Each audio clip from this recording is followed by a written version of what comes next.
Hey, it's Gina from WTI. Have you ever bought a piece of furniture just because it made you happy to look at it?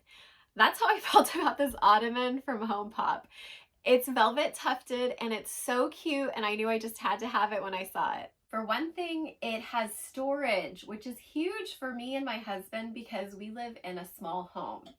I'm able to fit 2 throw-size blankets inside of it, which really helps to cut down on clutter around my house, which makes me very happy. I'm really loving the velvet look because it helps to break up some of the textures in my home and give me just a slightly different feel. The ottoman is light to move around. We do have it on carpet, so it doesn't slide very well when we want to move it, but it's super easy to pick up and move around. We mainly use it to put our feet on while we're watching TV.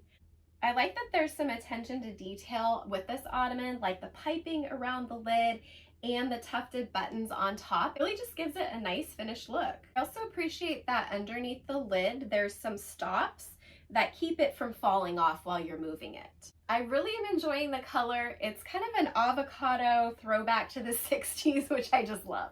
I think the size is about perfect.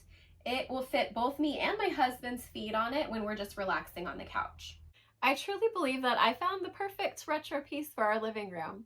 It's not just cute, it's functional, and it's well made. I mean, can you ask for much more than that? I highly recommend it, and that's my point of view.